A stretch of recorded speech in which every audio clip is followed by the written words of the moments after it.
Assalamualaikum warahmatullahi wabarakatuh. Kami dari kelompok 2 akan mempresentasikan mengenai pengembangan AI strategi. Sebelum itu, izinkan saya mewakili kelompok 2 akan memperkenalkan anggota kelompok 2. Yang pertama dari Nistiawati dengan NPM akhir 317, Perdentia Najwa NPM akhir 319, Amalia Dewi Mulyasari NPM akhir 324, Faiza Kartika Zagira NPM akhir 329, dan Deselia Dwi Susanti NPM akhir 332. Selanjutnya, di sini saya akan menjelaskan mengenai purchasing software. Nah, di sini yang pertama ada perangkat lunak komersial, yaitu program yang dijual di pasar terbuka kepada halayak luas dengan kebutuhan serupa. Kemudian yang kedua ada sistem siap pakai, yaitu perangkat lunak dan perangkat keras yang dijual sebagai satu paket. Kemudian yang ketiga ada penyediaan perangkat lunak sebagai layanan SaaS, yaitu perusahaan yang menyewa aplikasi perangkat lunak berbasis cloud yang dapat diakses pelanggan menggunakan internet. Kemudian di sini ada memilih vendor, yaitu keputusan mengenai perangkat keras, layanan pemeliharaan dan sumber daya AIS lainnya dapat dibuat secara independen dari keputusan untuk membuat atau membeli perangkat lunak, meskipun keputusan tersebut mungkin bergantung pada keputusan perangkat lunak.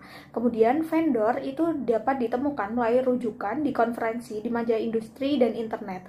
Pemilihan harus dilakukan dengan hati-hati karena pemilihan vendor itu dapat berdampak pada kebangkrutan dan meninggalkan pelanggan dan produk mereka tanpa dukungan ataupun jalan keluar. Nah, kemudian di sini saya akan menjelaskan mengenai purchasing software pada acquiring hardware and software. Nah, di sini yang pertama ada permintaan proposal RFP, yaitu permintaan kepada vendor untuk mengajukan penawaran pada suatu sistem guna memenuhi kebutuhan tertentu suatu perusahaan. Nah, kemudian di sini penggunaan RFP penting karena yang pertama yaitu menghemat waktu, kemudian yang kedua menyederhanakan proses pengambilan keputusan, kemudian yang ketiga mengurai kesalahan, dan yang keempat yaitu menghindari potensi perselisihan. Nah, selanjutnya di sini ada evaluasi proposal dan selecting system, yaitu yang pertama di sini ada masalah benchmark, yaitu membandingkan sistem dengan menjalankan tugas masukan pemrosesan dan pengeluaran pada sistem komputer yang berbeda dan mengevaluasi hasilnya. Kemudian yang kedua ada penilaian poin, yaitu mengevaluasi keseluruhan manfaat proposal vendor dengan memberikan bobot pada setiap kriteria evaluasi berdasarkan kepentingannya. Halo, saya Faiza Kartika dengan NPM 329. Di sini saya akan menjelaskan Development by In-House Information System Department, yaitu pengembangan oleh informasi in-house development system. Organisasi mengembangkan perangkat lunak khusus ketika melakukannya memberikan keunggulan kompetitif yang signifikan. Rintangan yang harus diatasi untuk mengembangkan perangkat lunak berkualitas adalah jumlah waktu signifikan yang dibutuhkan, kompleksitas sistem, persyaratan yang buruk, perencanaan yang tidak memadai, komunikasi, kerjasama yang tidak memadai, kurangnya staf yang berkualitas, dan dukungan manajemen puncak yang buruk. Perangkat lunak khusus dibuat sendiri atau oleh perusahaan di luar yang disewa untuk menulis perangkat lunak atau merakitnya dari inventaris modul programnya. Saat menggunakan pengembang luar, perusahaan mempertahankan kendali atas proses pengembangan sebagai berikut. Yang pertama, pilih dengan cermat pengembang yang memiliki pengalaman di industri perusahaan dan pemahaman mendalam tentang bagaimana perusahaan menjalankan bisnisnya. Yang kedua, menandatangani kontrak yang secara ketat mendefinisikan hubungan antara perusahaan dan developer, menempatkan tanggung jawab untuk memenuhi persyaratan sistem pada developer, dan jika memungkinkan, proyek dihentikan jika kondisi utama tidak terpenuhi.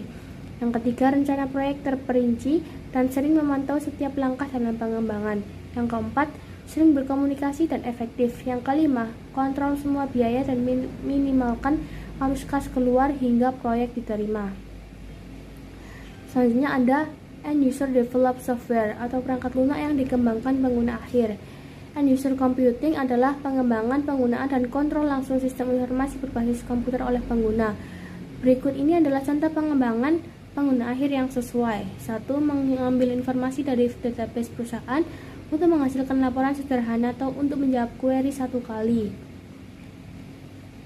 2. Melakukan analisis bagaimana jika sensitivitas atau statistik Yang tiga, mengembangkan aplikasi menggunakan perangkat lunak seperti spreadsheet atau sistem database. Yang terakhir, menyiapkan jadwal seperti jadwal penyusutan dan amortisasi pinjaman. Selanjutnya di sini ada keuntungan dan kerugian komputasi pengguna akhir. Keuntungannya adalah satu, pembuatan kontrol dan implementasi pengguna. Pengguna bukan departemen IS mengontrol proses pengembangan. Pengguna memutuskan apakah suatu sistem harus dikembangkan dan informasi apa yang penting. Kepemilikan ini membantu pengguna mengembangkan sistem yang lebih baik. Dua, sistem yang memenuhi kebutuhan pengguna. Sistem yang dikembangkan oleh pengguna akhir lebih mungkin untuk memenuhi kebutuhan pengguna. Pengguna menemukan kekurangan yang tidak ditangkap oleh orang-orang ISIS. Banyak masalah komunikasi pengguna. Analisis programmer dalam pengembangan program tradisional yang harus dihindari. Selanjutnya yaitu ada kerugian. Yang pertama, aplikasi yang tidak diuji secara memadai.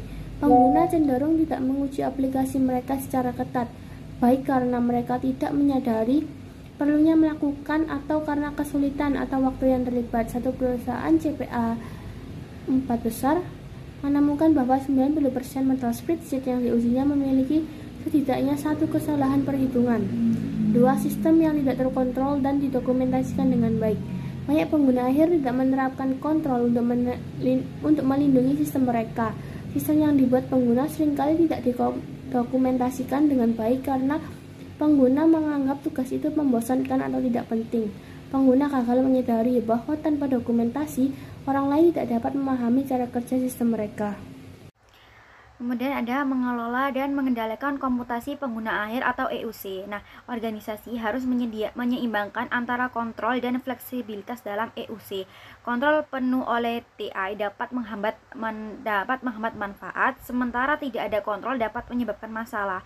Tujuannya adalah memberikan panduan yang cukup untuk mengelola EUC tanpa membatasi fleksibilitas pengguna. Meja bantuan memainkan peran kunci dengan menyelesaikan masalah, melatih pengguna, mengevaluasi perangkat keras atau perangkat lunak, membantu mengembangkan aplikasi, dan memberikan dukungan teknis.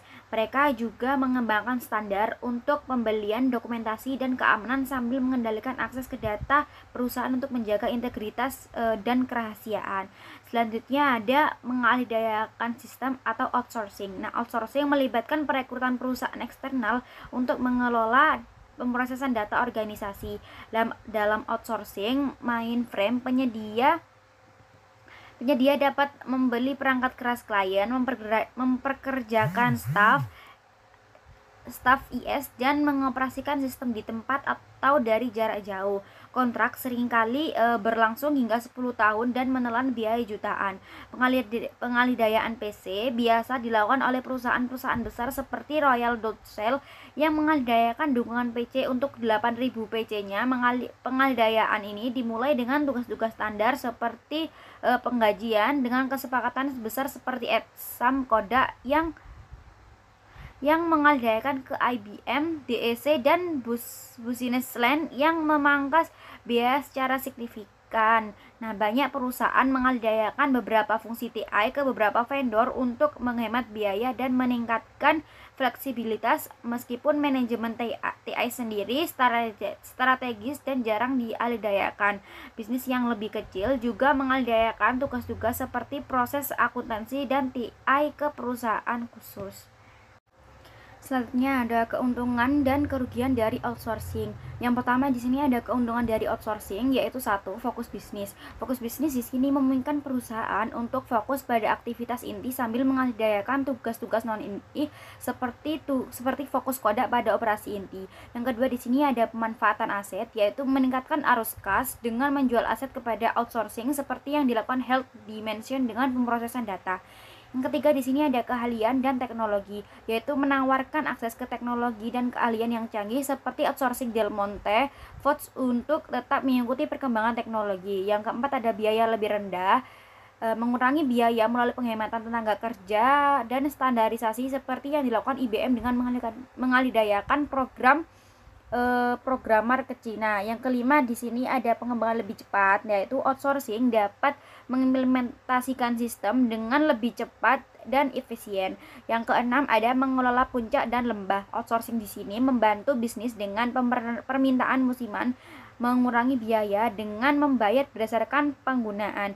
Kemudian ada nomor 7 yaitu memfasilitasi perampingan, yaitu membantu perusahaan mengurangi fungsi TI yang berlebihan selama perampingan seperti yang dilakukan oleh General Dynamics. Selanjutnya ada kerugian dari outsourcing, yaitu yang pertama di sini ketidakfleksibelan, yaitu kontrak jangka panjang bisa jadi mahal dan sulit untuk keluar seperti yang terlihat pada pemutusan hubungan kerja Integra Finansial senilai 4,5 juta dolar. Yang kedua ada kehilangan kontrol, yaitu perusahaan beresiko kehilangan kendali atas sistem dan data mereka seperti Ford yang membatasi pesaing mitra alih daya. Yang ketiga ada berkurangnya keunggulan kompetitif, yaitu outsourcing mungkin tidak fokus untuk mempertahankan keunggulan kompetitif perusahaan. Yang keempat ada sistem yang terkunci, yaitu mengembalikan outsourcing bisa jadi mahal dan menantang seperti yang dialami oleh Blue Cross of California. Yang kelima ada tujuan yang tidak tercapai, yaitu beberapa manfaat yang diharapkan seperti efisiensi mungkin tidak terwujud seperti pada kontrak USF dan G yang dibatalkan. Yang keenam ada layanan yang buruk, yaitu outsourcing dapat menyebabkan waktu respon yang lambat dan perencanaan yang buruk untuk perubahan teknologi. Nomor 7 ada peningkatan resiko. Nah, outsourcing dapat membantu perusahaan terpapar pada resiko operasional, keuangan, dan peraturan. Metode untuk meningkatkan pengembangan sistem. Pengembangan sistem informasi merupakan proses yang rumit dan sulit, yang syarat dengan banyak kegagalan. Seiring berjalan waktu, industri perangkat lunak telah mengembangkan sejumlah teknik untuk menyederhanakan, meningkatkan, dan mempercepat proses pengembangan. Bagian bab ini membahas beberapa teknik yang lebih penting, termasuk manajemen proses bisnis, pembuatan prototipe, teknologi tangkas, dan rekayasa perangkat lunak berbantuan komputer. Manajemen proses bisnis. Rekayasa ulang proses bisnis atau BPR adalah pendekatan gratis dan sekali jadi untuk meningkatkan dan mengotomatiskan proses bisnis. Akan tetapi tingkat keberhasilannya rendah. Dengan peningkatan lebih lanjut, BPR telah berkembang menjadi manajemen proses bisnis (BPM), pendekatan sistematis untuk terus meningkatkan dan mengoptimalkan proses bisnis organisasi. BPM adalah peningkatan proses bisnis yang lebih bertahap dan berkelanjutan yang didukung dan dimungkinkan oleh teknologi. Hasilnya, BPM adalah cara yang baik untuk memperkenalkan kemampuan perubahan manusia dan teknologi ke dalam organisasi. Beberapa prinsip penting yang mendasari BPM adalah sebagai berikut. Yang pertama, proses bisnis dapat menghasilkan keunggulan kompetitif. Lalu yang kedua, proses bisnis harus dikelola secara menyeluruh. Lalu yang ketiga, proses bisnis harus tangkas. Lalu yang terakhir, proses bisnis harus selaras dengan strategi dan kebutuhan organisasi.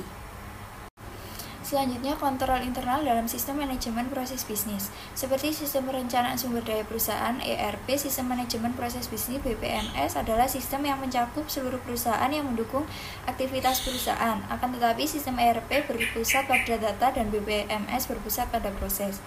Sebagian besar produsen sistem ERP kini mengintegrasikan BPM ke dalam sistem mereka. BPMS memiliki 4 komponen utama berikut, yaitu mesin proses untuk memodelkan dan menjalankan aplikasi termasuk aturan bisnis, lalu analisis bisnis untuk membantu mengidentifikasi dan bereaksi terhadap masalah, tren, dan peluang bisnis. Lalu yang ketiga, alat kolaborasi untuk menghilangkan hambatan komunikasi. Lalu manajemen konten untuk menyimpan dan mengamankan dokumen elektronik, gambar, dan berkas lainnya. Selanjutnya, pembuatan prototipe. Pembuatan prototipe suatu pendekatan terhadap desain sistem di mana suatu model kerja yang disederhanakan atau prototipe dari suatu is dikembangkan. Seperti yang ditunjukkan pada gambar di samping, prototip dikembangkan menggunakan 4 langkah. Langkah pertama adalah bertemu dengan pengguna untuk menyetujui ukuran dan cakupan sistem dan memutuskan apa yang harus dan tidak boleh disertakan dalam sistem. Langkah kedua adalah mengembangkan prototipe awal. Lalu yang pada langkah ketiga, pengembangan menggunakan umpan balik untuk memodifikasi sistem dan mengembalikannya kepada pengguna. Lalu yang terakhir, langkah keempat adalah menggunakan sistem. Selanjutnya, kelebihan pembuatan prototipe. Yang pertama, definisi kebutuhan pengguna yang lebih baik. 2. Keterlibatan dan kepuasan pengguna yang lebih tinggi. 3. Waktu pengembangan lebih cepat. 4. Lebih sedikit kesalahan. 5. Lebih banyak peluang untuk perubahan. Dan yang terakhir adalah lebih murah. Untuk kerugian dari prototype adalah waktu pengguna yang signifikan, penggunaan sumber daya sistem yang kurang efisien, pengujian dan dokumentasi yang tidak memadai, reaksi perilaku negatif, dan perkembangan yang tidak ada habisnya. Metodologi Agile. Salah satu masalah dengan pendekatan SDLC tradisional yang sering disebut dengan pendekatan air terjun adalah bahwa pendekatan ini mengasumsikan bahwa persyaratan tidak berubah saat sistem dirancang. Pada tahun 2001, para pendukung proses pengembangan yang lebih iteratif bertemu dan menghasilkan pengembangan tangkas, sebuah filosofi pemandu dan seperangkat prinsip untuk mengembangkan sistem informasi dalam lingkungan yang tidak dikenal dan berubah dengan cepat. Menurut filosofi pengembangan tangkas, yang lebih penting adalah 1. Merespon perubahan daripada mengikuti rencana atau jadwal yang telah ditetapkan. 2. Menekankan pada individu dan interaksi daripada proses, alat, dan kontrol pengembangan. 3. Menekankan kolaborasi pelanggan daripada negosiasi kontrak. 4. Menghasilkan perangkat lunak yang berkualitas daripada menghasilkan dokumentasi perangkat lunak yang baik. Ada sejumlah metodologi pengembangan yang memanfaatkan prinsip-prinsip pengembangan tangkas. 3 di antaranya yang paling penting dibahas adalah Scrum, pemrograman ekstrim, dan proses terpadu. Rekayasa perangkat lunak berbantuan komputer. Rekayasa perangkat lunak berbantuan komputer atau sistem case adalah paket alat bantu terintegritas yang digunakan oleh perancang terampil untuk membantu merencanakan, menganalisis, mendesain, memprogram, dan memelihara sistem informasi. Perangkat lunak case biasanya memiliki alat bantu untuk perencanaan strategis, manajemen proyek, dan sistem desain basis data, tata letak layar dan laporan, dan pembuatan kode otomatis. Alat bantu case memberikan sejumlah keuntungan penting, yaitu ada peningkatan produktivitas, peningkatan kualitas program, penghematan biaya, prosedur kontrol yang lebih baik, dan dokumentasi yang disederhanakan. Sekian pemaparan dari kelompok 2, kurang lebihnya kami mohon maaf. Wassalamualaikum warahmatullahi wabarakatuh.